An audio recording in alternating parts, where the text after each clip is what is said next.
ढेमुआ पुल से जुड़े जनसंपर्क मार्ग की मुसीबतें खत्म होने का नाम नहीं ले रही। एक तो बाढ़ में यहाँ का जनसंपर्क मार्ग पहले ही बह गया था, ऊपर से यहाँ चोरी चुपके से नाव व स्टीमर चलाए जा रहे थे।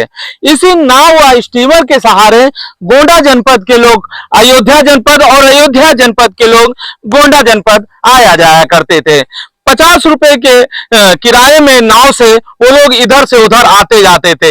इसी दौरान एक हादसा हुआ और उस किनारे पर गोंडा की तरफ एक नाव डूब गई। बताया जाता है, जो वीडियो वायरल हुआ है उस चीज का, जो स्थानीय लोग बताते हैं, वो नाव डूब गई और डूबने के साथ 8 से 10 मोटरसाइकिल उसी में डूब जाती है और 8 से 10 लोग 12 लोग वो उस नाव उसी नदी में डूबने लगते हैं। वो तो भगवान का शुक्र ही माने ऊपर वाले का कि वहां स्थानीय जो मल्लाह लोग थे, नाविक लोग थे, केवट लोग थे, वो तुरंत दौड़ दौड़ के कूदे और आए। घंटों भर की मशक्कत में लोगों को बचाया गया। अब सवाल ये पैदा होता है कि गोंडा प्रशासन क्या कर रहा है? क्या गोंडा प्रशासन को ये सब बातें नहीं दिख रही है? बिल्कुल दिख रही है। जब से ये जनसंपर्क मार्ग टूटा है, तब से इसी तरह से चोरी चुपके से यहाँ पर स्टीमर व नाव चलाई जा रही है और ये नाव चलने का, स्टीमर चलने का सिलसिला अभी भी बंद नहीं है, अभी भी चल रहा है। लोग आते हैं, इकट्ठे होते हैं, इतने में कोई स्टीमर वाला आता है, नाव वाला आता है और लोगों को उधर छोड़कर फिर कुछ किनारे बैठ जाता है और उन लोगों से जो वसूली हो रही है 200-300 रुपए तक हो रही है, पर व्यक्ति से हो रही है। ऐसे में सवाल यह पैदा होता है, आखिर गोंडा प्रशासन लोगों के साथ इस तरह के धोखे का इंतजार क्यों कर रहा है?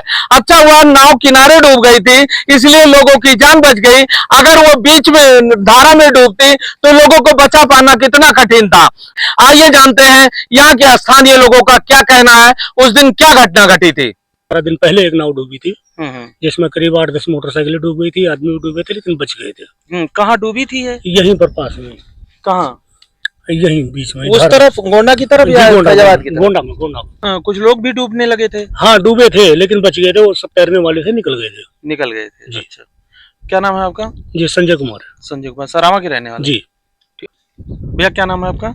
मोहम्मद कासिम है। कहाँ के रहने वाले हैं? यही सोहावल से, रौना लखोरी के हैं। अच्छा। एक पे 15 लोग 20 लोग जिस तरह चाहते हैं उस तरह लोड कर लेते, और भाड़ा भी बढ़ा के ले रहे हैं, सब चला रहे हैं। भाड़ा कितना लेते हैं? अभी मोटरसाइकिल पे, एक मोटरसाइकिल पे 50 रुपया लगता था।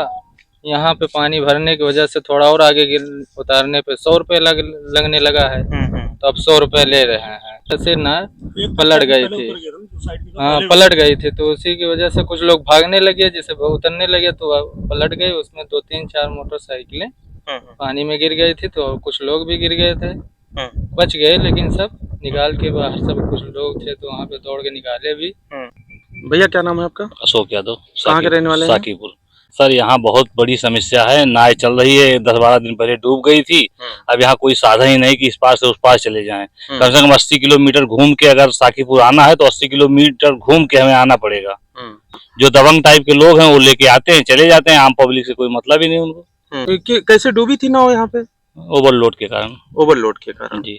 कितने लोग डूबे थे? कितनी मोटरसाइकिल डूबी थी? 10 मोटरसाइकिल थी। और कितने लोग डूबे थे? लोग 7-8 लोग डूब गए थे, लेकिन दौड़ दौड़ के सब पकड़ लिए। तैरने वाले थे पास में, बच गए। जी, बड़ा हादसा होने से बच गया। हाँ, बड़ा हादसा होने से बच गया। जब इस विषय में तरफगंज उप जिलाधिकारी विशाल जी से बात की गई तो उन्होंने कहा कि इस विषय में जो जानकारी मिली है, नाव बीच धारा में नहीं डूबी है बल्कि किनारे डूबी है।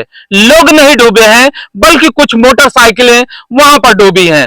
विशाल जी का यह भी कहना है, उप जिलाधिकारी का, कि वहां पर एक बोर्ड लगवा दिया गया है, अगर कोई भी व्यक्ति यहाँ अनाधिकृत तौर पर यहाँ स्टीमर या नाव चलाता पाएगा तो उसके खिलाफ विधिक कार्रवाई कराई जाएगी।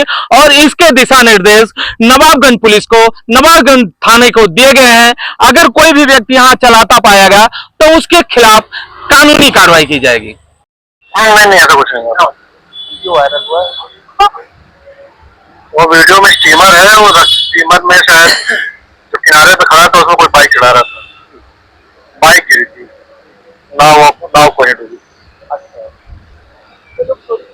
अभी भी चला रहे हैं? हाँ, उनको थाने को इंस्ट्रक्शन दिया गया है कि कोई भी प्राइवेट वहाँ पे नहीं, मैंने बोर्ड भी लगवाया हुआ है और जो भी अगर दिखे उसके खिलाफ कार्रवाई करनी है। वहाँ तक की एकदम सख्त मनाही की गई है वहाँ पे ड्राइवर को।